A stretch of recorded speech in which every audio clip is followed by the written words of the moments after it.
주요 사건 소식들 자세히 짚어보겠습니다. 임주혜 변호사와 함께합니다. 안녕하십니까? 네, 안녕하세요. 네, 먼저 조금 전 나온 광주 여고생 살해범 장윤기 사건부터 보겠습니다.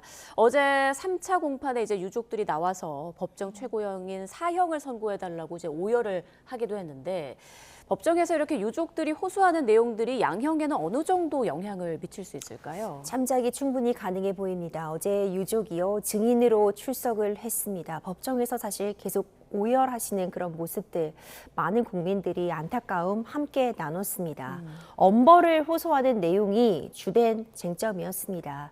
장윤기의 극악무도한 범행, 그로 인해서 피해자, 딸은 영원히 돌아올 수 없다. 그렇다면 가해자를 사회로부터 영원히 격리하는 법정 최고형이 선고되어야만 한다. 이런 부분을 간절히 유족들이 요청을 했는데요.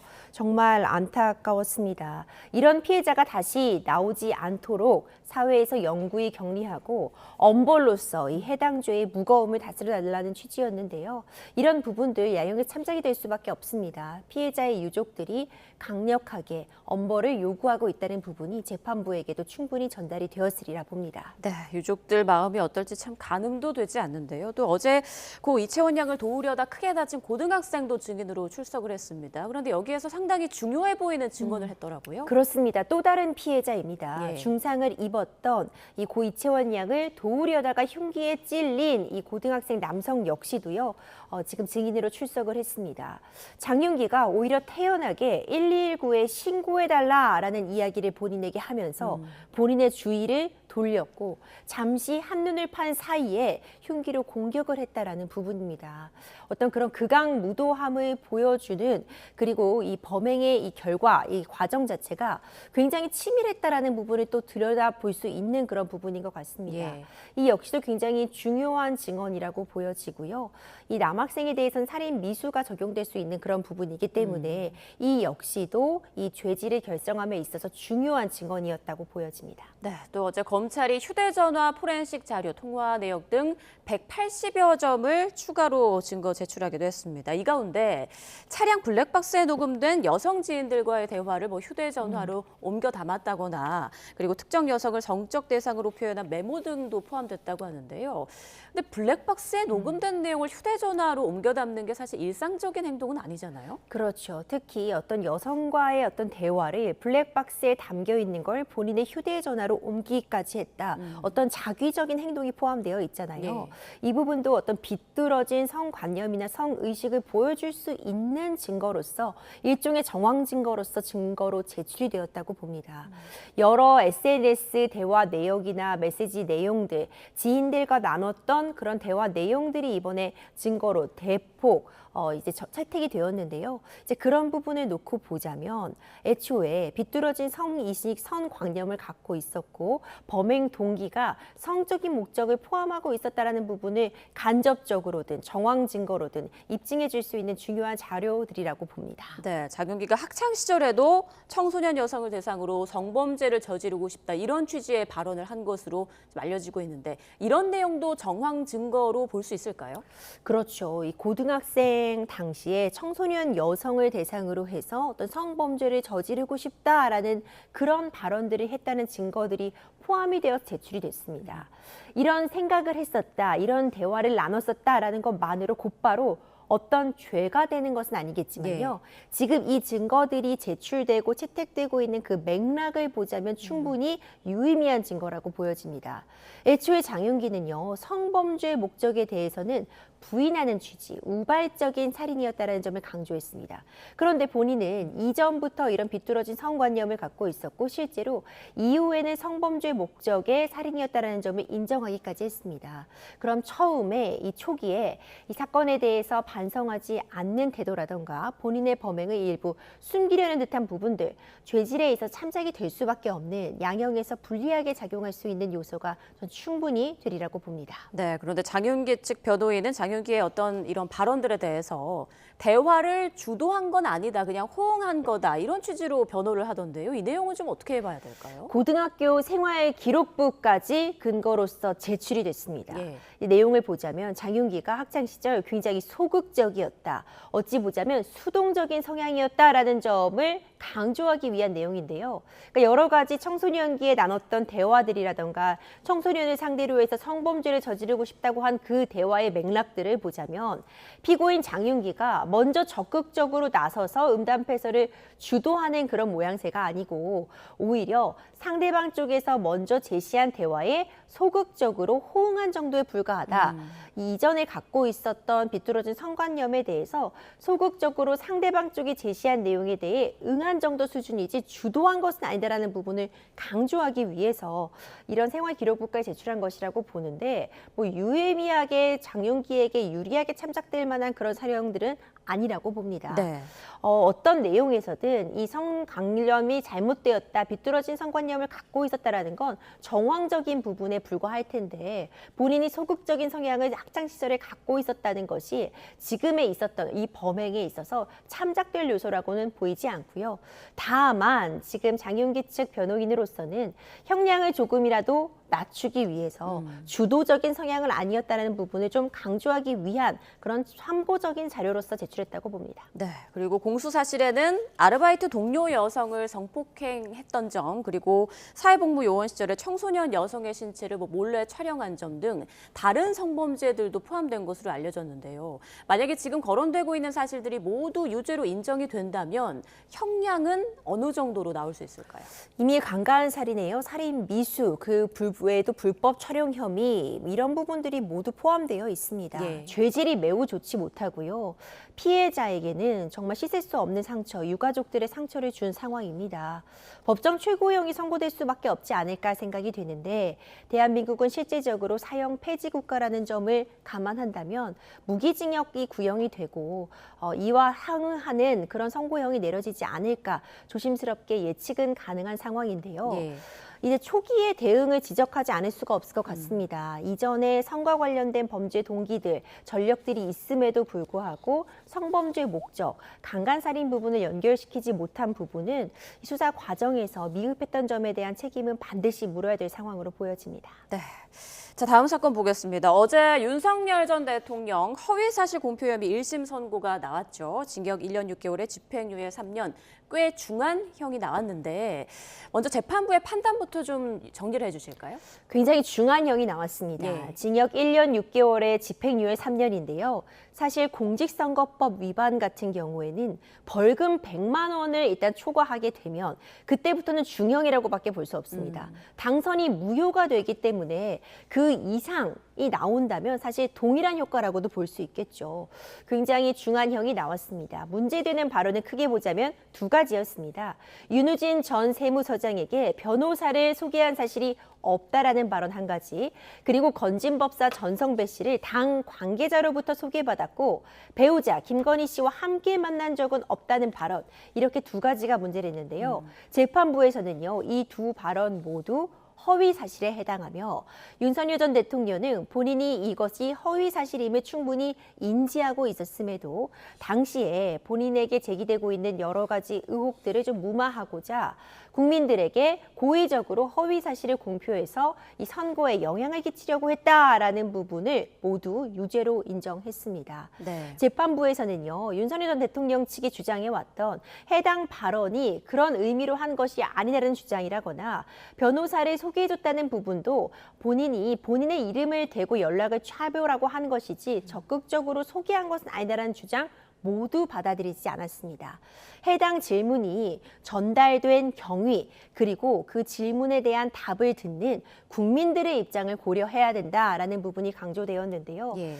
윤석열 전 대통령 측에서는 즉각 항소하겠다고 밝힌 상황인데 이 두 가지 혐의가 모두 일단 유죄로 인정이 되었고요. 굉장히 중한형, 징역형의 집행유예가 나온 만큼 항소심에서 이 두 주장 모두가 무죄가 나오지 않는 한 벌금 100만 원 이상이 선고될 가능성이 매우 높아진 상황입니다. 말씀하신 대로 벌금 100만 원 이상 당선 무효형이 대법원에서 확정이 되게 되면 국민의힘이 이제 대선 비용 한 400억 원 정도를 반환해야 하는 그런 상황이 올 수 있는 건데 벌써 뭐 당사를 팔아야 하는 거냐 뭐 이런 얘기가 나오고 있습니다. 근데 당명을 바꾸거나 합당 등을 하더라도 이 돈은 꼭 반환을 해야 하는 거라고요? 그렇죠. 이제 이 부분이 국민의힘 입장에서는요, 굉장히 큰 부담으로 작용할 수밖에 없습니다.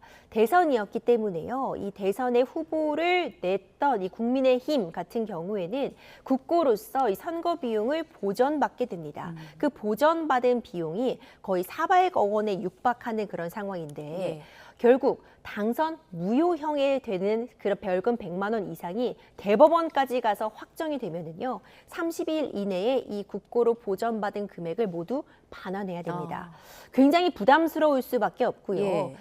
지금 뭐 현금이나 예금 등의 자산을 갖고 있겠지만 그건 당장 인건비라던가 비용을 충당해야 되기 때문에 그 현금을 곧바로 활용하기는 어려워 보이고, 그렇다면 뭐 당사를 매각하는 방안, 뭐 대출을 내는 방안, 실제로 대법원에서 확정이 된다면 그 비용을 조달하는 방안 역시 국민의힘 측에서 고민해야 되는 상황입니다. 네, 그런데 이번 판결이 확정된다고 하더라도 윤 전 대통령이 대한민국의 대통령이었다는 사실은 그대로 유지가 된다고 하더라고요. 그런데 전직 대통령으로서의 예우는 못 받을 수 있다고요? 그렇습니다. 이미 탄핵된 상황이기 때문에요. 탄핵이 된다거나 아니면 금고 이상의 형을 선고받게 되는 경우 전직 대통령의 예우에 대한 부분이 크게 제한이 가해집니다.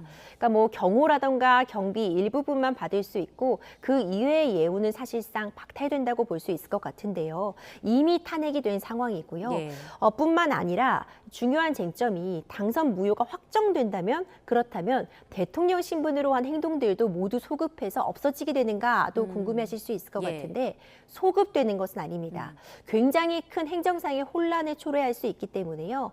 당선 무효가 된 그 이후에부터 이 당선이 무효가 되는 것이지 대통령으로서 재직 기간 중에 한 행동 자체에 어떤 큰 변화가 있다라고 보기는 어렵습니다. 네, 마지막으로 다음 충격적인 사건 또 보겠습니다. 아동 성매매와 성착취물 제작 등의 혐의를 받는 최영중 전 청주시 의원. 어제 이제 사건이 드러난 이후 처음으로 공개적으로 모습을 드러냈는데 지금 받고 있는 혐의가 꽤 많죠.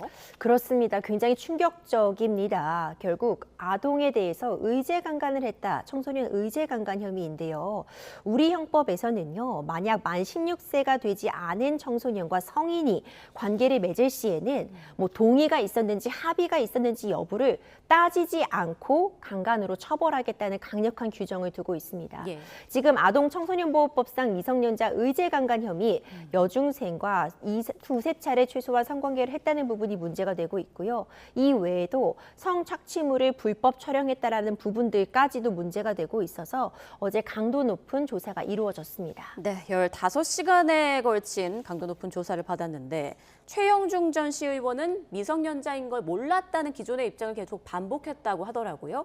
미성년자인 걸 알고 몰랐고에 따라서 형량 차이가 어느 정도 나는 건가요? 그러니까 미성년자임을 몰랐다라는 주장이 받아들여질 수 있는가, 그 부분이 이번 사건의 쟁점이 될 것 같은데요.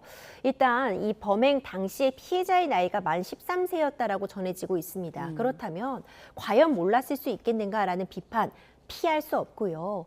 해당 미성년자를 유인할 때 일단 랜덤 채팅 어플리케이션을 통해서 만났는데 담배를 사주겠다고 유인을 했다고 합니다. 담배를 사줘야 된다는 건 미성년자이기 때문에 본인이 담배를 구할 수 없으니까 성인이 담배를 사준다고 그렇겠죠. 하잖아요. 예. 이제 그렇다면 미성년자임을 몰랐다라는 진술의 신빙성이 매우 낮아질 수밖에 없습니다.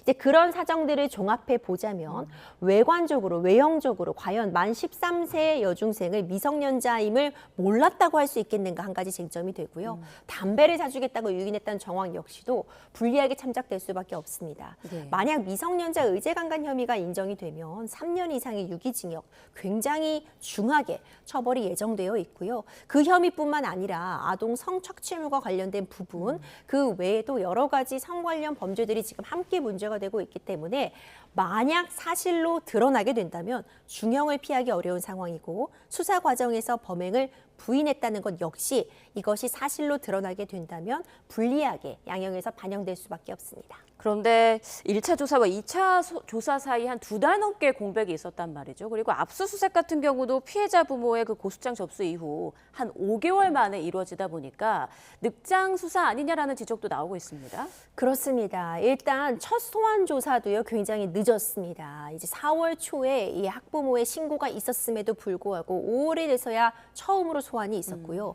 물론 이 최영중 전 시의원이 변호인 선임 등의 시간이 필요하다고 말한 부분은 인정이 되지만 그럼에도 불구하고 너무 늦게 수사가 진행된다라는 부분 그리고 신병 확보 같은 부분도 이루어지지 않았다는 점 비판점으로 제기될 수 있을 것 같습니다. 미성년자를 대상으로 하는 성범죄에 대해서는요 더 단호하게 대응할 필요가 있지 않나라는 비판 함께 나올 수밖에 없고요.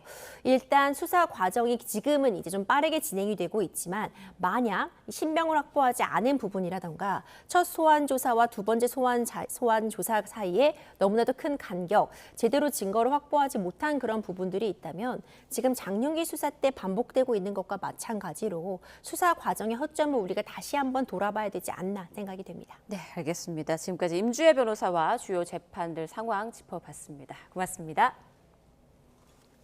어제 오후 한성수 국무총리 주재로 열린 부동산 국민 대토론회에서는 지난 23일 이재명 대통령이 주재한 토론회에 이어서 대출 문제가 핵심 쟁점으로 다뤄졌습니다.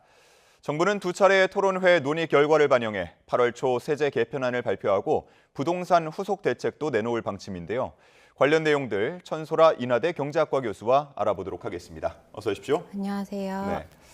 자, 한 총리의 어제 발언을 보면요. 우리나라 가계 순자산의 71.9%가 부동산에 집중돼 있다. 이런 얘기도 했고 무주택자 다가구자, 임대사업자, 전월세자, 그리고 청년 신혼부부 등등 개개인 상황에 따라서 생각도 다 다르고 또 대안도 모두 다르다 이런 얘기도 했습니다. 그야말로 서로 다른 목표를 함께 달성을 해야 되는 그런 상황인데 정부의 부동산 정책에서 가장 우선순위 원칙은 뭐라고 봐야 되겠습니까? 결국에 지금 현재의 그 매매 그리고 임대 시장이 모두 불안정한 상황에서 사람들이 잠재 수요까지 지금 현재 수요로 귀결되는 현상이 벌어지고 있는 것은 결국에 사람들이 이제 주거 안정에 대한 이런 불안이 작용하고 있다 이렇게 생각을 하고 있고요. 결국에 서울시 그리고 이제 그 수도권의 수요가 집중되는 상황에서 이제 앞으로의 추가적인 공급이 없을 때 어떤 식으로 사람들이 대응하는가를 생각해 보면 결국에 주거 불안에 대한 우리가 지금 현재에 가장 직면하고 있는 가장 우선순위 과제다 이렇게 생각을 할 수 있을 것 같습니다. 예. 자, 그래서 공급 부분도 역시나 중요한 한 축이기 때문에 관련된 발언도 있었습니다. 김윤덕 국토교통부 장관의 이야기를 들어보면 그린벨트를 일부 해제해서라도 집을 짓고 싶다라는 얘기를 했고요. 또 공실상가나 사무실의 주거 전환 같은 발언을 하면서 이른바 김윤덕표 공급을 예고하기도 했는데 문제 해결 기대할 수 있을까요? 지금 현재의 지금 주택 시장을 보면 매매 시장뿐만 아니라 임대 시장도 모두 지금 혼란스러운 상황이거든요. 그러니까 지금 그린벨트 해제를 검토하겠다 이런 것이 해결책이 아니다라고 보기보다는 지금 단기적인 요인을 해결할 수 있는 대책인가에 우리가 생각을 해봐야 될 필요가 있겠는데 중장기적인 대안은 될 수 있을 거라고 생각을 해요. 어쨌든 택지 기구를 어디로 선정할 건지 그리고 후보지 선정 이후에 그리고 이제 우리 추가적으로 어떻게 앞으로의 진행될 건가 이런 건 사실은 중장기적인 수도권의 수요를 흡수할 수 있는 대책으로 볼 수 있지만 현재 시점에 지금 문제는 단기적으로 사람들이 임대 가구로 들어있는 임차인들이 나가서 살 곳이 없는 부분 그리고 너무 집값이 올라서 접근할 수 없는 부분 그리고 여러 가지 지금 공급을 하고자 할 때 여러 가지 이제 PF 규제라든지 금융 규제로 인해서 막혀버린 부분들이 존재하고 있거든요. 그래서 지금 단기적인 시장 혼란을 잠재우기에는 부족한 대책이다 이렇게 생각을 하고 있습니다. 예, 아무래도 공급은 시간이 좀 걸리는 해결 방안이다 보니까 그보다는 조금 더 빠른 대책이 필요하지 않을까라고 말씀을 해주셨고요. 그와 관련해서 전월세 대책 말씀을 해주셨는데 서울 아파트 평균 전셋값이 처음으로 7억 원을 넘었다는 보도가 나왔어요. 그리고 서울에서 전월세로 거주하는 임차 가구 비율이 53.4%다. 그러니까 절반 이상이라는 건데 물론 모두 다 연결되는 흐름이긴 하겠습니다만 여러 가지 토론회를 통해서 이 전월세와 관련된 보다 직접적인 대책이 필요한 거 아니냐 하는 목소리도 나오더라고요. 물론 이제 전월세가 언급되긴 했지만 초점은 여태까지 그 공급, 세제, 그리고 규제 이런 토론 내용 중에서 거의 대부분 매매 가격이라든지 이런 예. 쪽에 초점이 맞춰져 있던 것 같거든요. 그래서 지금 말씀하신 것처럼 50% 이상이 서울시의 임차 가구고 모두 다 집을 원한다고 해서 바로 수요로 그리고 매매로 연결되지는 그동안 않았던 거거든요. 어떻게 보면 과도한 대출 규제라든지 이런 규제들이 사람들을 사각지대로 내몰고 이 사람들이 수요가 바로 이제 매매로 직결되는 상황까지 연결되지 않는 부분들이 존재하는 거죠. 지금 말씀하신 것처럼 전세 보증금이 약 7억 458만 원인데 이게 이제 우리가 1년 전과 비교해 봤을 때 약 5천만 원 이상 상승한 부분이 있거든요. 예. 그래서 우리가 뭐 사회에 처음으로 진입하는 청년이라든지 신혼부부들을 생각해 봤을 때 처음부터 집을 우리가 사기보다는 그동안에는 어떻게 해왔냐면 뭐 임차를 통해서 어느 정도 자금을 마련하고 그 후에 조금 나이가 들면서 뭐 자식을 키우면서 이렇게 좀 뭐 주거라든지 좀 환경이 좋은 곳 그리고 교통이라든지 교육이 여건이 괜찮은 곳으로 수요가 많이 그동안 몰려있던 상황이 계속 이제 이어져 왔었는데 최근에 근 1년 사이에 여러 가지 이제 규제들이 여러 가지 생기면서 사람들이 앞으로의 임차 공급이 없을 수도 있겠다 이런 불안감 그리고 향후에 그렇다면 구체적인 공급 대책이 있는가 이런 것들이 좀 불투명해지면서 이것들을 바로 내가 수요로 지금 사야 되는 게 아닌가 이 막연한 불안감으로 더 이제 집을 사야 되는 수요로 매몰리고 있는 상황들이 있거든요. 예. 그래서 지금 말씀하신 것처럼 그러면 임대 시장을 어떻게 활성화할 건가? 그럼 누군가는 시장에서 내놓아야 되는데 모두 다 이제 주택을 가져서 그렇게 산다고 한다면 추가적인 임대 매물이 나오진 않거든요. 어느 정도 임대 시장이 활성화되면서 이제 그 집값을 마련하지 부족한 부분들은 임대 시장에서 어느 정도 충격을 완충해주고 그 후에 규제가 조금 적절하게 들어간다고 한다면 그 더 이상의 이제 주가 불안으로 인한 어떤 이제 청년 세대라든지 뭐 무주택자들에게 어느 정도 좀 퇴로를 그리고 좀 보완책을 마련해줄 수 있을 거다 이런 생각을 하고 있습니다. 예. 최근 전세 찾기가 굉장히 어렵다라는 얘기도 많이 들려오고요. 방금 말씀을 해주신 것처럼 가격도 만만치 않다 보니까 이럴 거면 차라리 사겠다 하고 알아보니 대출 규제가 워낙 또 걸림돌이 됩니다. 대출 규제에 대한 목소리가 계속해서 나오고 있는데 관련해서 2억 원 금융위원장 발언을 보면 대출 축소 기조는 유지한다. 다만 실수요자를 대상으로 한 핀셋 해제를 한다. 이런 방침을 내놨던데 관련해서 어떻게 들으셨습니까? 어쨌든 지금 정부 기조 방침은 대출 총량 규제를 이어가겠다 이렇게 들리고요. 그중에서 이제 선의의 피해자들 계약을 했는데 뭐 중도금이라든지 이런 대출이 부족해서 어떤 이런 수요가 바로 이제 현실을 되기에는 어려운 부분들은 좀 핀셋으로 지원을 해주겠다. 그리고 청년층이라든지 신혼부부라든지 어떤 좀 주거 사다리를 지금 뭐 내몰린 측면에 좀 도와주겠다 이렇게 얘기를 하고 있는데 사실은 이런 부분들 일일이 발라내기가 사실 어려운 부분들도 있고요. 어쨌든 총량 규제를 하고 있지만 은행 자체적으로 총량이 넘어간 부분에 대해서는 또 자체적으로 대출을 줄이고 있는 측면들도 있거든요. 그럼 그것들이 또 이제 신규 수요로 이어지고 이것들이 다시 이제 집값 상승을 이어질 수 있는 연결고리가 발생하는 거죠. 그래서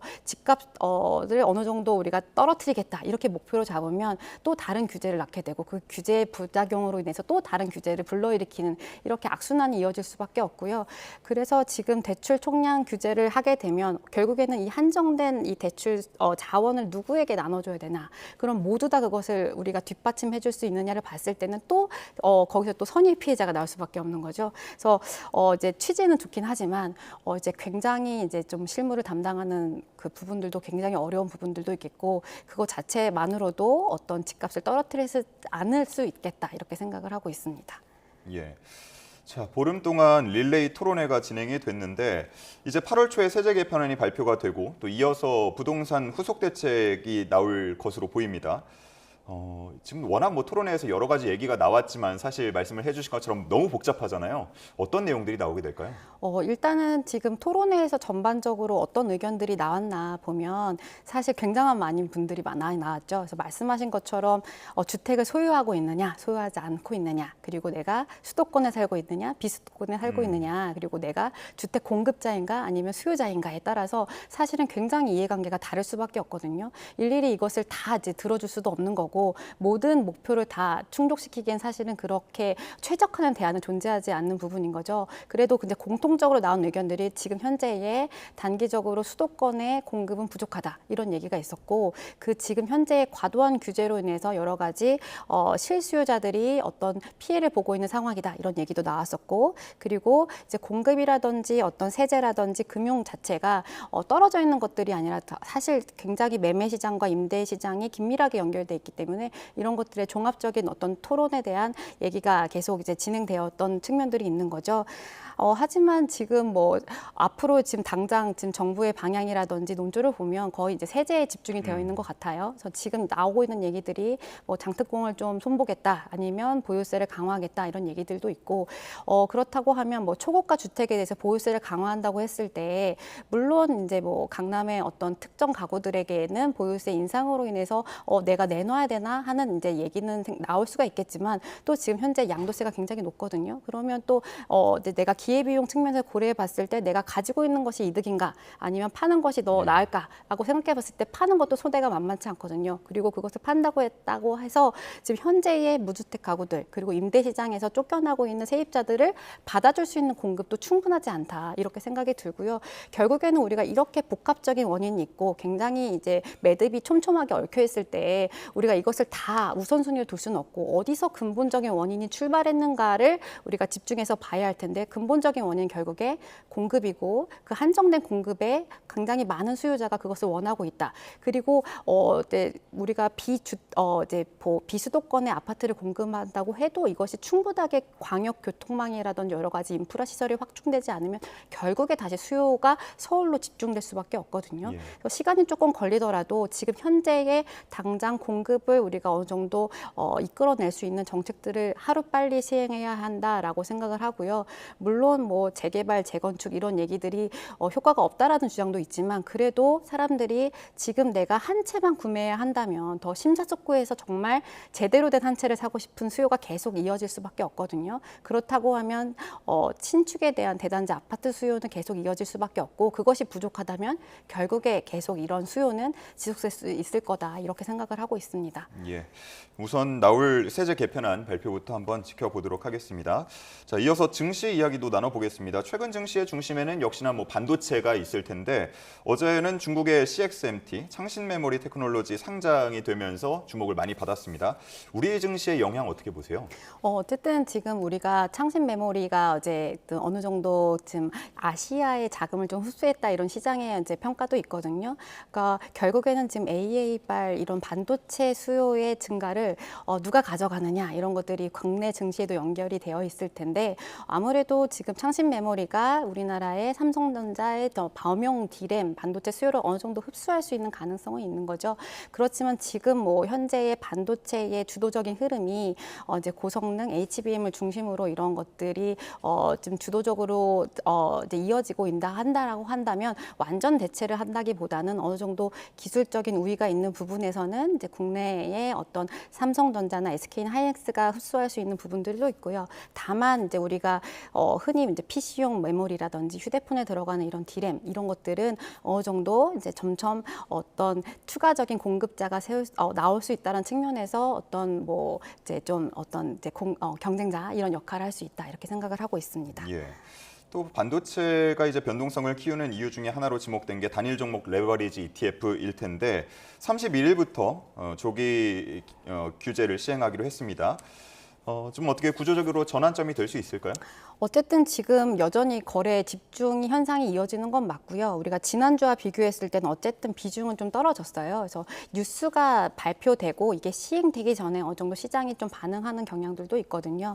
이제 지금 앞으로 31일부터 어떻게 바뀔까 보면 지금 기존에 우리가 이제 지금 단일 종목 레버리지 상품이 굉장히 이제 예탁금이 1,000만 원에서 3,000만 원으로 증액이 되고요. 그리고 바로 이제 내가 주식을 팔고 채권을 팔아서 이 대금 자체를 바로 바로 이제 활용한다기보다는 거래를 하고 나서 한 2일 정도 이후에 이것이 또 예탁금으로 취급될 수가 있거든요. 그래서 어떻게 보면 하루의 변동성을 좀 완화시키는 장치 역할을 할 수가 있겠다라고 생각이 들고요. 지금 과도하게 시장의 변동성이 단위 종목 에버리지 ETF 때문에 커진 측면들도 있는데 이런 것들이 어느 정도 일정 부분을 흡수할 수 있겠다라고 생각은 하고 있습니다. 예, 마찬가지로 변동성이 컸던 홍콩 시장에서는 우리가 흔히 레버리지 ETF다 하면 2배 이렇게 알고 있는데 이거를 운용사가 좀 조정할 수 있도록 조치를 마련했습니다.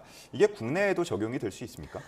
말씀하신 것처럼 홍콩에서 이제 24일 이제 단위 종목 레버리지 ETF에 대해서 이제 운용사가 어느 정도 일정 부분을 2배로 가져갔다가 아니면 상황에 봐서 1배, 1.5배 이런 식으로 자율적으로 운행할 수 있는 유연한 레버리지를 출시했다 이렇게 허용하는 방침을 밝혔는데요. 어쨌든 지금 국내에서 출시된 이런 상품들은 그 계약서에 명시가 되어 있습니다. 이제 2배라든지 인버스는 마이너스 2배라든지 이렇게 추정할 거다라고 명시가 되어 있기 때문에 어느 정도 이제 사회적으로 이제 바로 이제 바꾼다기보다는 이런 핵심 내용을 좀 변경할 수 있는 문제가 필요하고요. 그리고 이제 수익자 총회라든지 이런 걸 통해서 어느 정도 동의를 확보할 수 있는 부분들이 있고 어쨌든 지금 문제가 되는 것이 이제 홍콩도 이제 비슷한 문제에 직면해 있는데 국내뿐만 아니라 이제 이렇게 단일 종목 레버리지의 반도체 쏠림 현상이 시장의 변동성을 증가시키는 부분들은 이제 국내외 모두 이제 동일한 현상이거든요. 이것을 어떻게 해결할 것인가를 홍콩에서는 유연한 레버리지로 이제 작용하는 것이고 이제 국내에서는 예탁급 조정이라든지 조금 더 거래를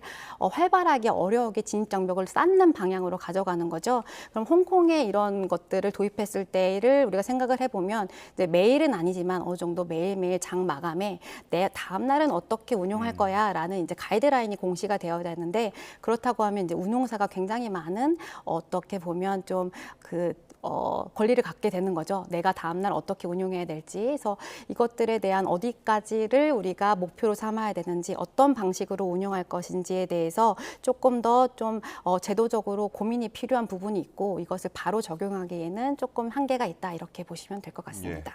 예, 법 개정도 필요한 부분이라서 아마 당국도 홍콩에서 진행되는 상황들을 먼저 모니터링하지 않을까 하는 생각이 듭니다. 자, 여기까지 알아보겠습니다. 천소라 인하대 경제학과 교수와 함께했습니다. 고맙습니다. 감사합니다. 네타냐후 이스라엘 총리가 이란 전쟁 시작 이후 처음으로 트럼프 대통령과 만납니다. 미국과 이스라엘이 종전 방식을 놓고 갈등을 표출했는데 이번 회담에서 이견을 좁힐지 주목됩니다. 워싱턴에서 홍상희 특파원입니다.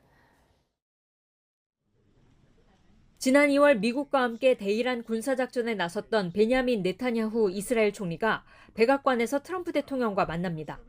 트럼프 대통령의 2기 집권 이후 8번째 회담이지만 이란 전쟁 개전 이후로는 첫 대면 회담입니다. 네타냐후 총리는 이란 문제가 회담의 최우선 순위가 될 거라며 이스라엘의 안보와 힘을 보장하는 것이 목표라고 말했습니다. אנחנו נדון בכל הנושאים שעל הפרק, בראשם איראן, וכמובן שהמטרה שלנו היא לשמור על ביטחוננו וגם להרחיב את מעגל השלום סביבנו. 앞서 네타냐후 총리는 핵을 포기해야 한다고 스스로 깨닫게 될 만큼 이란을 약화해야 한다며 대이란 군사 공격의 필요성을 강조했습니다. 또 레바논과 시리아, 가자 지구에서 철군하라는 트럼프 행정부의 요구에 대해서도 거부 의사를 밝힌 것으로 전해졌습니다. 회담을 앞두고 트럼프 대통령은 자신이 이란의 핵시설을 공격해 먼지로 만들어버리지 않았다면 이스라엘은 이미 몇 달 전에 끝장이 났을 거라고 주장했습니다. 그러면서도 이란전에 대해 네타냐후 총리와 같은 입장을 공유하고 있다고 말했습니다.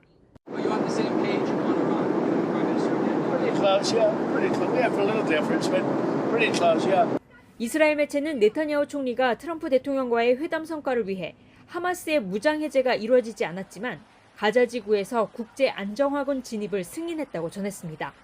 대이란 군사공격 재개를 주장하는 네타냐후 총리와 중간 선거를 앞두고 종전을 서두르는 트럼프 대통령의 셈법이 엇갈리는 가운데 미국 언론들은 이번 회담이 관계 개선에 큰 도움이 되지 않을 거라는 전망을 내놨습니다.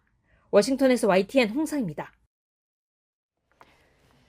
미국과 이란의 무력 충돌이 주춤한 사이에 원유 시설을 공격받은 사우디가 중동 갈등의 새로운 표적이 되고 있습니다. 미국을 우회적으로 압박하려는 이란의 치밀한 전술이 작용한 건데요. 어떤 노림수가 있는지 권영희 기자가 보도합니다. 북쪽에선 이라크 시아파 민병대가, 남쪽에선 예멘 후티 반군이 사우디의 원유 인프라를 동시다발적으로 타격했습니다. 사우디의 핵심 석유 인프라를 집중 공격해 경제적 숨통을 조이겠다며 공세 수위를 높이고 있습니다. خارج اليمن وسوف نستمر فيها. نحن حددنا هدفا واضحا في هذه المواجهة وهو هدف فك الحصار عن اليمن سواء حصار المطارات أو الحصار السياسي. 이처럼 친이란 대리 세력들이 사우디를 집중 공격하는 데는 치밀한 계산이 깔려 있습니다. 방대한 영토에 흩어진 사우디 원유 시설은 저가 드론으로도 타격하기 쉬운 소프트 타깃입니다. 특히 호르무즈 해협을 우회하는 사우디의 핵심 동서송유관까지 겨냥해 대체 원유 수출길마저 차단하려는 노림수가 작동하고 있습니다. 유가를 뒤흔들어 미국 경제를 압박하는 동시에 미국과 사우디 동맹에 틈을 벌리려는 전술입니다. 실제로 미국에선 무조건적인 사우디 방어에 선을 긋는 목소리마저 나옵니다. But we're not involved with that. But we may, if there's a problem, we'll probably have to get involved. 미국의 안보 우산이 느슨해진 틈을 타 이란은 위험 부담 없이 안전하게 대리전을 펼치고 있습니다. 총대를 맨 무장 세력들 역시 이란의 자금과 무기를 지원받으며 몸값을 한껏 끌어올리고 있습니다. 사태가 글로벌 에너지 대란으로 번질까 영내 중재자인 오만이 다급히 진화에 나섰습니다. 하지만 철저한 이익으로 얽힌 복잡한 셈법 탓에 사우디를 둘러싼 긴장감은 쉽게 가라앉지 않고 있습니다. YTN 권영입니다. 연일 이어지는 폭염과 열대야는 다음 달에도 계속 이어질 것으로 전망됩니다. 전국에서 온열 질환자가 속출하면서 사람 잡는 폭염이라는 말까지 나오는데요. 언제쯤이면 무더위가 꺾일지 전문가 연결해서 좀 더 자세하게 알아보겠습니다. 우진규 기상청 통보관님 나와 있습니다. 지금 나와 계시죠? 네, 안녕하세요. 네, 연일 체감온도가 40도에 육박하는 무더위가 계속되고 있습니다. 지금 우리나라가 그 소미불 두 겹을 덮고 있다 이런 비유가 나오고 있는데요. 이게 무슨 현상입니까? 이게 일반적으로 이제 우리나라는 여름철이 되면 그 여름철에 영향을 주는 기단의 영향을 받게 됩니다. 네. 그 두 가지 대표적인 기단이 하나는 지상에서부터 대기 중층까지를 담당하고 있는 이 북태평양 고기압이라고 하는 고온다습한 기단이고요. 두 번째는 그보다 좀 더 높은 곳에서 이 고온 건조한 공기를 우리나라로 유입시키는 티벳 고기압이 거대하게 확장하는 단계에 있는데요. 이렇게 대기 중상층이 모두 뜨거운 형태를 가지고 있는 기단의 영역이 접근을 하게 오면서 아마도 이제 일부 시각에서는 이게 두 개의 솜니불이라고 표현이 되는 것 같습니다. 네. 사실 지금 7말 8초 본격적인 휴가철인데요. 전국이 가마솥 더위로 들끓으면서 어디로 피서를 가기도 쉽지 않은 상황이거든요. 언제쯤에 네. 폭염이 좀 꺾일까요? 다들 아시겠지만 우리나라의 장마가 끝난 지가 채 일주일이 되지 않습니다, 현재. 네. 그리고 이제부터는 폭염 페이지로 전환되는 시점이기 때문에 계속해서 이제 이러한 우리나라 쪽에 더위를 몰고 오는 기단은 지금부터 발달하는 시기로 되어 있어서 이게 당분간 계속 이어지고 언제까지 지금 이게 더위가 이어지고 언제쯤 해소될 거라고 전망하기까지는 아직까지 기간이 많이 남아있기 때문에 그 확답을 드리기는 좀 어려운 상태입니다. 네, 폭염이 꺾이는 기간도 확답하기 어렵다 이렇게 말씀해 주셨는데 최근에는 밤에도 이제 열기가 식지 않아서 에어컨 없이 못 주무시는 분들도 많이 있습니다. 열대야도 갈수록 좀 빨라지고 있는 그리고 또 길어지는 그런 추세라고요. 네, 작년과 재작년에 나타났던 열대야 발생 현상들을 보면 이 점차 이 열대야가 또는 폭염이 좀 더 빨리 찾아오고 이 9월 달까지도 일부 지역에서 열대야가 오래 나타나는 등 점차 이 폭염과 열대야가 조금 더 빨리 나타나고 늦게까지 현상이 관측되는 그러한 사례들이 늘고 있는 추세입니다. 네, 자, 이 현재 폭염특보도 나날이 더 좀 확대하고 있는데요. 그러니까 잠깐의 소나기 말고 더위를 좀 식혀줄 만한 그런 비 소식은 없습니까? 네, 아까 말씀드렸다시피 비가 내리기 위해서는 그 우리나라 쪽에 접근을 하는 기압골이나 상층의 찬 공기 등 이질적인 현상들이 조금 더 영향을 줘야 되는데 지금 현재는 아까 말씀드렸다시피 두 개의 고기압들이 우리나라 쪽을 점유하는 과정으로 가고 있기 때문에 네네. 이 어떤 체계적인 비구름대가 오기보다는 지역적으로 낮 동안에 굉장히 뜨거운 열기로 인해서 발생하는 국지성 소나기를 제외하고는 세계적인 비 소식은 현재는 예상되고 있지 않습니다. 네, 알겠습니다. 이어지는 폭염 가볍게 보지 마시고 좀 주의하시기 바라겠습니다. 지금까지 우진규 기상청 통보관과 날씨 상황 알아봤습니다. 통보관님 고맙습니다. 네, 감사합니다. 가게 살아있는 정치평론 시사정각 시작하겠습니다. 오늘은 여의도의 키맨 두 분을 모셨습니다. 경기 수원병에 지역구를 주신 김영진 더불어민주당 의원, 그리고 경남 창원시 마산 하포구 최영두 국민의힘 의원 두 분을 모셨습니다. 어서 오세요. 네, 반갑습니다. 네. 더불어민주당 전당대회 얘기부터 좀 해봐야 될 것 같습니다. 순회 경선 일정이 이제 시작이 됐는데요. 각 후보들이 치열한 표심 경쟁을 벌이고 있습니다. 정청래 후보는 오늘 어디로 갔는지 그래픽을 좀 보여주시죠. 네, 고 이해찬 전 총리 묘소를 참배했습니다. 이해찬 전 총리가 내놓은 길을 따라가겠다. 총리님의 정치적인 중요한 순간을 사모님이 다 기억하고 계시더라. 이런 얘기를 했고요. 진정한 배우자이자 반려자일 뿐 아니라 동지였구나 싶다. 이런 글을 남겼습니다. 후원회장을 맡고 있어요. 이해찬 전 총리 부인 김정옥 여사가 오늘 또 함께했고 팀 정청래 최고위원 후보들도 함께했는데 오늘 일정은 당원들에게 어떤 메시지를 주고 싶은 걸까요? 일단은 정청래 후보가 네. 충청권이 첫날 그 경선 지역이니까 그 예. 지역에 가서 인사를 했고 또 이해찬 총리가 충청 출신 아닙니까? 그렇죠. 그러면서 세종에 지금 은하수공원에 묻혀 계신데 그 곳에 가서 참배를 한 것 같아요. 그리고 이해찬 총리는 민주당에서 사실은 살아있는 역사죠. 대통령까지는 안 했지만 예. 총리와 당대표 모든 일을 다 하면서 실적을 통해서 정치의 효능감을 보였던 분이에요. 노무현 정부 때에는 책임 총리를 통해서 어려운 시기를 극복해냈고 당시에도 실현과 개혁파 간의 아주 치열한 갈등 속에서도 중심을 잡고 국정을 이끌었던 경험 예. 그리고 김대중 대통령이 생각했던 서생적 문제의식과 상인적인 현실 감각으로 이념과 진영에 치우치지 않고 실용적 개혁을 통해서 국민의 삶을 바꾸는 것이 정치다. 네. 그런 부분들을 가장 잘 체현하고 실천했던 분이 이해찬 총리거든요. 예. 저는 그런 정신들을 잘 이어받았으면 좋겠다. 정청래 후보건, 김민석 후보건, 송영길 후보건. 예. 그래서 그런 의미라고 보고요. 우리 정치가 가야 할 부분들, 정치를 왜 하는가에 예. 대해서 그 정신을 좀 잘 살펴봤으면 좋겠다. 그런 생각이 드네요. 정청래 후보 고향도 충청이잖아요. 금산이죠, 금산. 예, 네, 그래서 금산.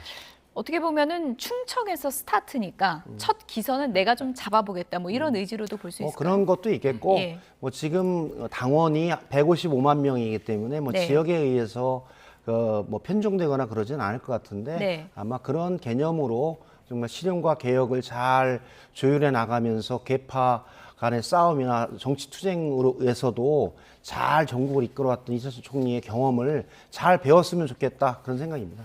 지금 당내에서 후보들끼리는 신천지 관련 공방이 치열합니다. 후보들끼리 어떤 얘기를 주고받았는지 얘기를 한번 들어보도록 하겠습니다.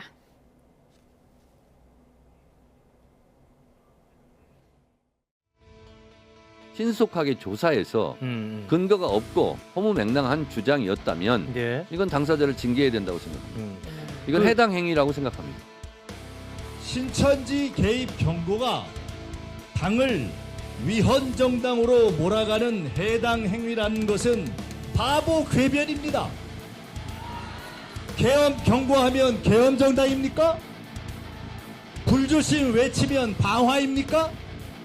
당의 대표가 될 일은 없겠지만 그렇게 된다면 대통령 레임덕에 빠지게 되고 당청 간의 갈등은 심각해질 것이다 이렇게 예상을 합니다. 네, 뭐 불조심 외치면 방화냐 이런 말까지 나오는 상황입니다. 민주당 전대가 뭐 신천지 늪에 빠졌다 이런 얘기까지 나오고 있는데 얘기 들어보시니까 어떻습니까? 이게 이제 우리 정당의 지금 문제점을 그대로 보여주고 있습니다. 얼마 전에는 신천지가 또 우리 정당에 무슨 네. 전당대에 개입했다고 수사도 하고 지금 그래서 그 신천지의 누구 최고 관계자가 아마 구속되어 있죠.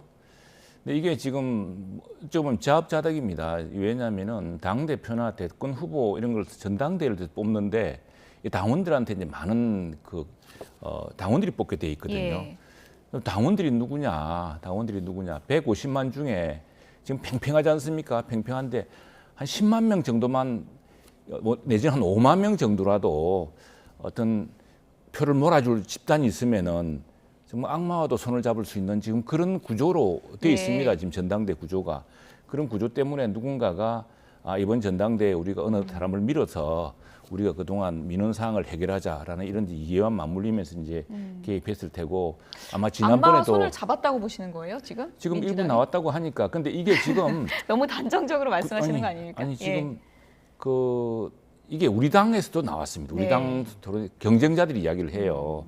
근데 실제로 일부 가입할 수도 있거든요. 무슨 종교단체에 종교단체 다니는 사람이라고 정당에 가입하지 말라는 법이 없습니다. 가입할 수 있는데 이게 이제 150만이라고 그러지만 우리는 100만이라고 그럽니다. 하지만 사실 당원 투표율 한 50%밖에 안 됩니다. 그러면 75만이고 그중에 지금 표가 지금 몇 퍼센트 포인트 차이로 오가는데 여기에 5만, 2만, 만 명만 똑같이 움직여도 당락을 좌우합니다. 그래서 그런 유인이 생기는 거고 이게 지금 현재 전당대 방식 이게 사실은 선진국에는 없는 방식이거든요.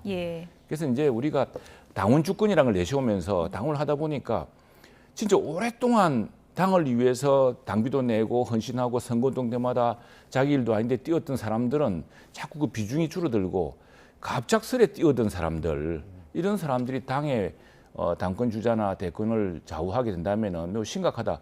여기에 대해서는 지금 막 복수로 막 여야 정당원이 이중가입도 많을 겁니다. 사실 정당원은 그 사람이 그 동네에 거주하고 있는지도 사실 모릅니다. 지금 이것은 개인정보가 돼서 밝힐 수가 없거든요. 그래서 이 문제는 우리 정당에 가진 지금 취약성을 그대로 드러낸 것이기 때문에 전당대회를 그런 기반 위에 뭐 당원 주권이라는 말로서 결국 이건 정청래 당대표 전 당대표가 만든 자업자득이기도 합니다. 왜냐하면은 이런 걸 보완하기 위해서 대의원 제도 같은 게 있었던 것이거든요.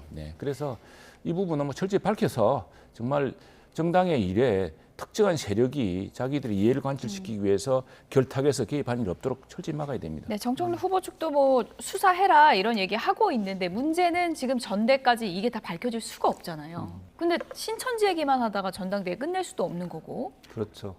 저는 신천지 관련해 뭐 신천지건 구천지건 상관이 없는데 그러니까 저는 신천지나 특정 종교 집단이 정치에 개입하는 것 자체 조직적인 개입이 문제지 개별적인 사람들이 가입하는 것은 자유거든요. 신천지여도 가입할 수는 있는 거죠. 기독교, 불교, 천주교 어느 종교든지 간에 개인이 판단하고 결정해서 가입하는 것은 다 장이 열려 있는데 거기에 특정 종교가 조직적으로 개입을 해서 전체 승패를 가름하거나 아니면 조직적인 개입과 결탁에 의해서 정당의 자유로운 의사결정을 해치는 경우 이런 경우가 문제가 됐던 거죠. 한마디로 대통령 후보 선출 시기라든지 당대표 후보 시기라든지 해서 국민의힘에서도 그것 때문에 지금 큰 홍역을 치르고 있지 않습니까? 민주당은 제가 보기에는 이번 신천지 논란은 저는 그런 수준은 아닌 것 같아요. 그래서 저는 더 이상 신천지를 가지고 논쟁하는 것 자체가 민주당 당대표를 뽑는 데 도움이 안 되니까 지금 나와 있는 3명의 후보들이 신천지 논란은 이제 검경 합수본에 맡겨놓고 본연의 민주당을 어떻게 잘 만들어 나갈 것인가, 이재명 정부의 성공을 위해서 당대표 역할은 무엇을 할 것인가, 정책적으로 경제, 부동산, 외교, 안보, 복지, 연금 개혁 등 주요한 문제는 우리가 어떻게 만들어 나갈 것인가에 대한 정말 본질적인 역량과 능력을 검증하는 그런 전당대회로 좀 바뀌었으면 좋겠다는 생각이 들고 민주당 당원들도 그래요. 이제 신천지 가지고 너무 길게 얘기하니까 지루해해요. 그리고 사실이 아닌 경우가 많이 있기 때문에 더 논란을 가져가는 것 자체는 민주당과 국민을 위한 도리가 아니다. 그래서 이제는 중단하고 본래 당대표가 어떤 역할을 할 것인가에 대한 부분으로 토론하고 논쟁하는 게 필요하다 이런 생각입니다. 김민수 후보가 며칠 내로 내가 확실한 증거 제시하겠다고 했는데 전략 바꿔야 된다 이렇게 보시는 거군요. 뭐 전략 그건 뭐 각 후보들의 생각이겠죠. 신천지를 가지고 어떤 후보를 공격하든지 어떤 후보 공격받든지 그거는 개인의 자유인데 후보의 자유인인데 제가 보기에는 제 3자적 입장에서 보면 민주당을 중심으로 생각하는 사람으로 보면 이제 그 논쟁을 더 가져가는 것은 모든 후보들과 민주당과 국민을 위해서도 적절하지 않은 것 같다. 이제는 조정하고 그것은 검찰과 경찰의 합수본의 수사가 진행이 되고 있으니까 양당 다 지금 수사하고 있잖아요. 그 결과를 좀 지켜보자. 그렇게 말씀을 드리는 겁니다. 항상 삼자적 입장을 강조하시는 중립적인 김영진 의원님 논평을 좀 들어봤고요.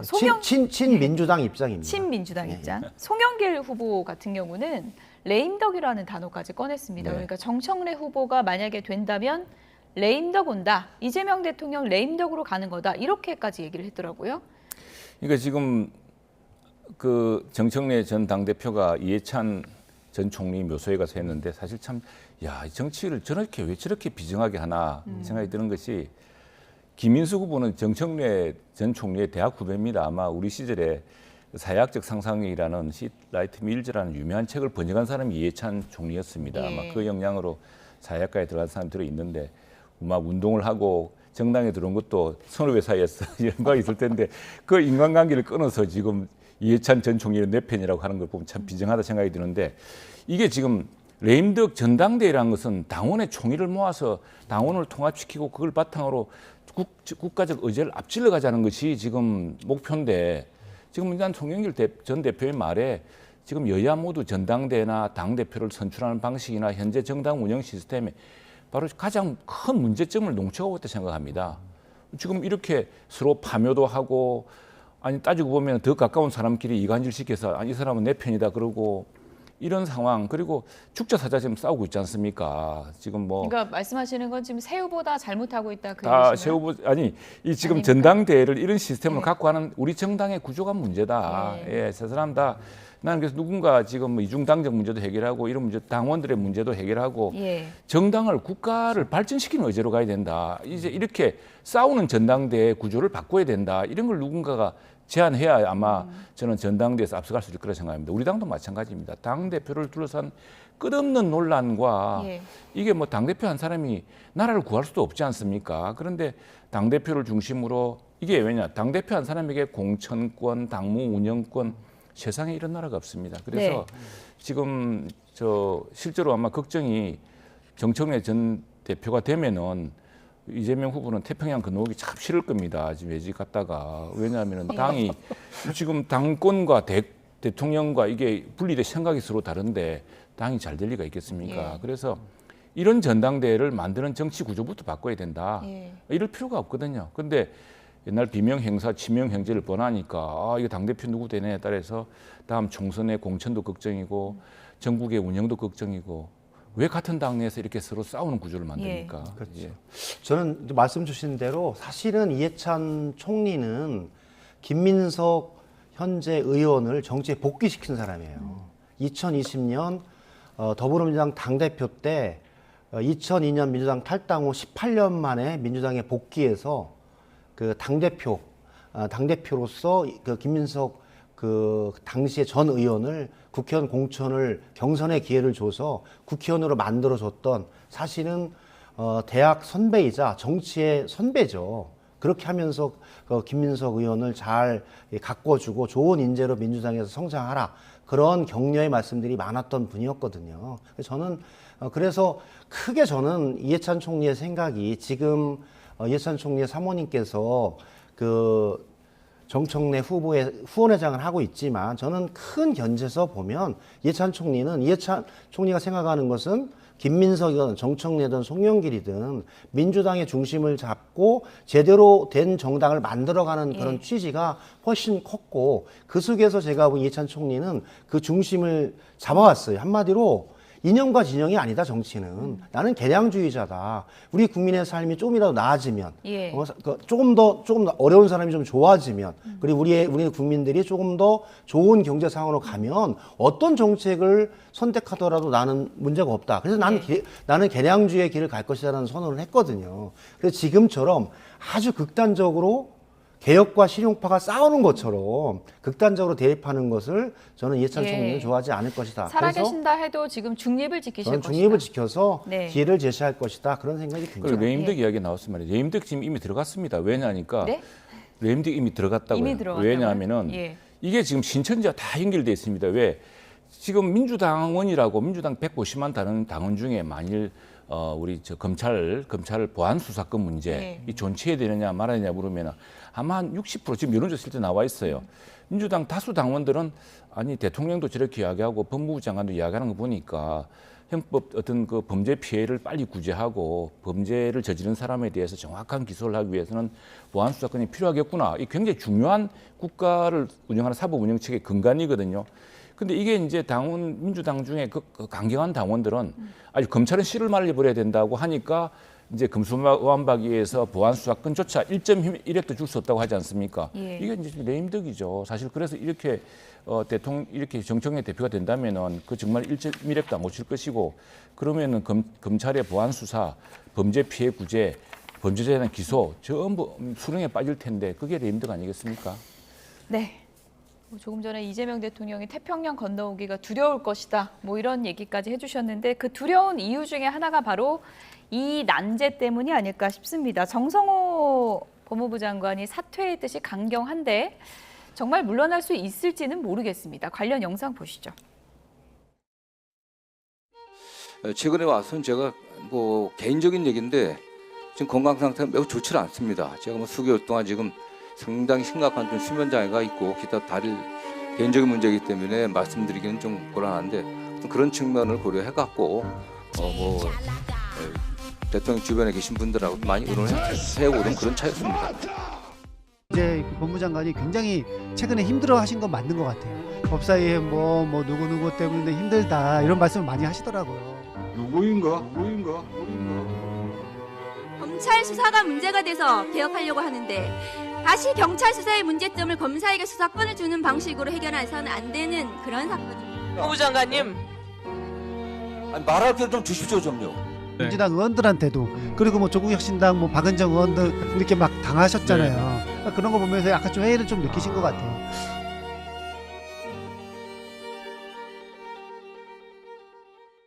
충격은 알아요.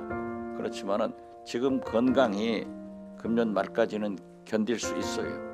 죽더라도 대통령을 성공시키고 죽는 그런 자세가 측근한테 필요하다. 이미 공소청과 중수청이 만들어졌고 10월 2일 날 그 출범만 하면 됩니다. 그러니까 모두 출범시키고 나가세요.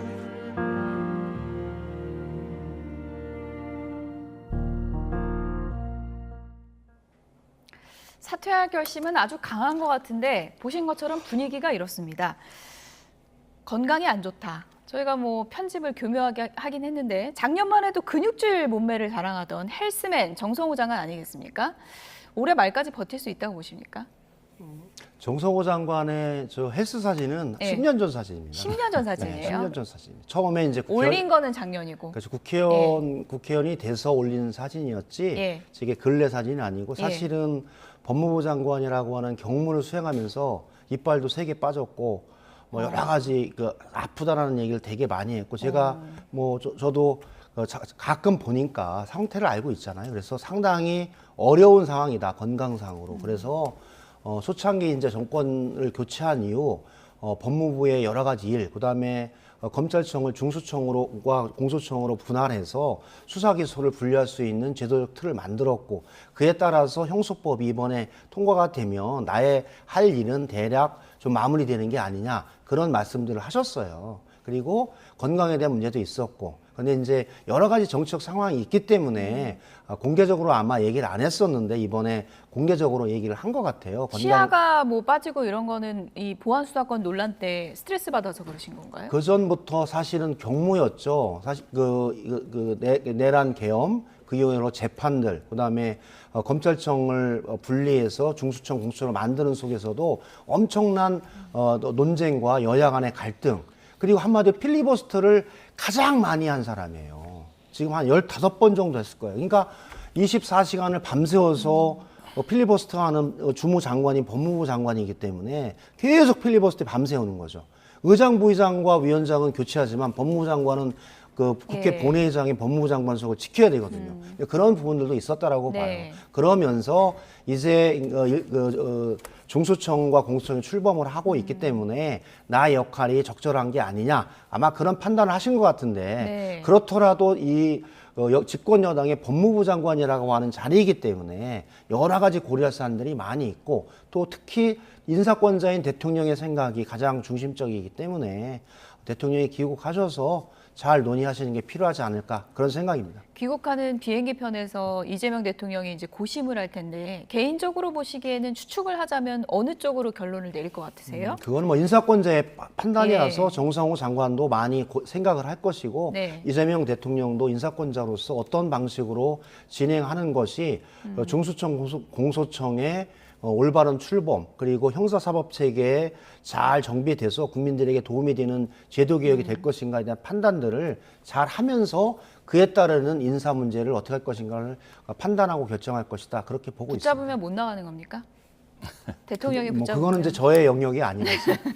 네, 이재명 대통령이 뭐 어떤 판단을 내릴지 모르겠는데 한동훈 의원도 아니 그럼 그렇게 건강 안 좋으면 의원도 못하는 거 아니냐, 책임을 끝까지 다 해야 한다 이런 의견을 밝히기도 했는데 개인적으로 어떻게 보세요? 지금 난 정성호 장관의 고심이 사실은 책임 있는 공직자라면은 사퇴가 아니라 끝까지 이 문제에 대해서 정부의 의견을 국회에 이야기를 해야 된다고 생각합니다. 지금 아까 신천지와 다 연결됐다 그랬는데 자 지금 아마도 몇 % 차이로 아마 민주당 전당대회 당권 주자가 결정이 될 겁니다.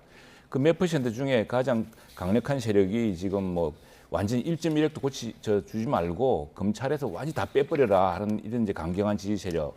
거기에다가 또 뭐 신천지 같은 몇천 표가 더 필요하면은 당대표에 정해질 텐데 지금 이게 사실 전체 국가 운영을 볼 때는 정말 큰일 날 일이거든요. 예. 자, 우리가 레미제라블이라는 영화를 잘 압니다만 장말장 시대에는 경찰과 부분밖에 없었습니다. 근데 근대 사법 체계가 발전하면서 검찰이 들어왔거든요. 검찰이 피해자 인권도 보호해야 되고 경찰의 수사 과정에 혹시 보완할 건 없는지 예. 또 경찰이 지금 밝혀내지 못한 지금 최근에 보안 수사가 필요하다는 것이 경찰 수사의 허점이 크게 드러나지 않았습니까? 특히 소수자들의 피해를 구제해 줄 방법이 없다고 합니다. 예. 특사경 문제도 그렇고 이런 한 나라의 그 기본의 질서를 세울 수 있는 중요한 형사사법 체계를 지금 여당 전당대회가 허물어뜨리고 있는데 여당의 강경파들이 예. 이 문제를 정부를 책임져야 될 국무위원으로서는 끝까지 막고 설득하고 해야죠. 물러난다고 그게 해결될 문제는 아니라고 생각합니다. 네, 보안 수사권 문제를 얘기하는데 전당대회가 변수가 된다는 게 말이 되냐, 이제 뭐 이런 비판을 국민의힘 쪽에서는 이제 많이 하고 있고요. 이재명 대통령의 뜻을 사실상 정성호 장관이 지금까지 뭐 대변해오고 있다 이런 해석도 많았는데 이재명 대통령이 예를 들어서 뭐 거부권을 행사할 가능성, 그런 가능성도 좀 있다고 보십니까? 저는 이제 그동안의 큰 흐름이 있지 않습니까? 네. 이게 검찰 개혁이란 부분들은 사실 저는 검찰이 자초한 업보예요. 예. 윤석열 대통령과 한동훈 장관 등 정치 검찰들이 만들어내는 업보에 의해서 지금 사실 검찰 개혁이 시작이 됐잖아요. 예. 저는 검찰권을 절제되게 사용했으면 이런 상황까지 오지 않았을 것이다. 한마디로 저희들이 검경 수사권 분리 조정을 하고 수사 기소를 분리하면서 중대 범죄를 검찰의 수사 영역으로 남겨놨거든요. 경제, 부패, 주요한 부분들. 그런데 그 법 개정의 취지를 벗어나서 등이라는 부분들을 한동훈 장관이 임의로 해석해 나가면서 모든 수사 범위를 넓혀버린 거예요. 예. 그러다 보니까 이 검찰의 수사권을 남겨주면 또 저렇게 권력 남용과 오남용의 우려가 있다라고 하는 그 우려들이 너무 강하게 작용을 하면서 이 수사 기소의 분리의 문제 속에서 우리들이 조금 더 살펴봐야 될 지점들을 네. 못 살피는 원인 제공을 해버렸던 거죠. 네. 그래서 이제 마지막에 저희들이 대통령께서도 그런 것을 잘 알고 있으니까 중수청과 공수청으로 분리되지만 보안 수사권의 영역에 있어서 국민의 인권, 그다음에 장애인 그리고 기소가 임박한 사건, 거대 악이 빠져나가려고 한 사건 등에 관해서는 좀 더 수사할 수 있는 영역을 남겨주는 게 필요하지 않는가라는 의견이 있었다. 하지만 그 모든 권한을 이제 국회에서 논의하고 결정하는 거로 가라고 해서 이제 민주당 의총에서는 최종적으로는 결정을 한 거죠. 네. 그리고 7대 범죄, 아동, 여성, 청소년, 여타 문제에 관해서는 전권 송치라는 조례를 통해서 네. 다시 한번 공소청에서도 살펴볼 수 있는 여지를 주고 보안 수사 요구권을 통해서 그런 범죄들이 묻히지 않게끔 하겠다라고 해서 현재 안을 낸 겁니다. 그래서 이번 주 목요일 날 이제 본회의에 상정이 되는데 통과가 되겠죠? 여야간 예. 토론을 통해서 한다라고 보고 네. 현재는 그 일정대로 진행이 대통령은 된다라고 그 뜻을 봅니다. 그대로 받아들일 저는 것이다. 이제 현재 상황에서 예. 대통령께서 예.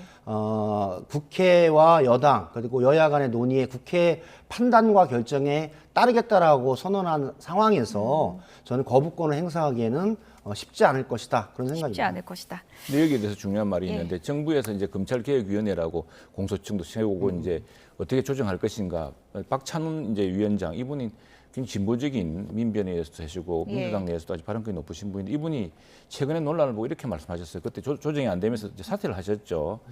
그 정부의 건의안, 정부위원회의 건의안이 받아들이지 않으면서 만약 이게 이렇게 강행된다면은 민주당 정부가 임기 중에 큰 일을 당할 것이다. 왜냐하면 범죄 수사가 제대로 종결되지 않고 범죄 피해가 신속히 구제되지 않은데 예. 그 정부에 대해서 다른 정부 뭘 잘하든 그러려면 그 피해자와 이 사회 전체가 질서가 무너지게 될 텐데 그걸 어떻게 감당하려고 하느냐라는 경고를 한 적이 있거든요.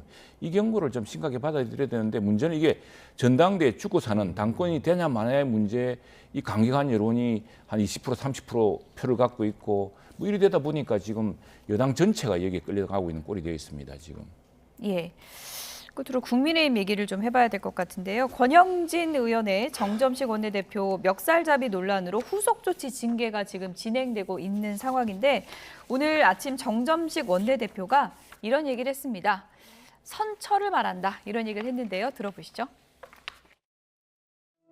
사과드릴 것 대표님께서도 또 제 사과를 흔쾌히 받아주셨고 원내대표께도 죄송스럽고 또 우리 당원 동지들께도 죄송스럽고 당연히 저로서는 원내에서 이렇게 그 사과를 받아들였기 때문에 개인적인 입장은 선처를 했으면 좋겠다라는 생각이요. 또 제 문제뿐만 아니라 그 당시에 그 제 멱살을 잡는 거를 말리던 송은석 전 원내대표에 대해서도 예. 욕설을 하면서 또 예. 멱살을 잡은 부분이 있기 때문에 오늘 송 대표의 의사도 중요하다라고 생각을 합니다. 네, 우리 화해했어요에 일단 물음표를 좀 달아놨는데 화해를 한 겁니까? 어떻게 봐야 됩니까? 지금 뭐 정점식 원내대표하고요 그런 것 같은데 예. 저는 이 사태를 보면서 우선에 상임위 배정 문제 이거는 참 국회가 여러 가지 제도 개선을 좀 해야 됩니다.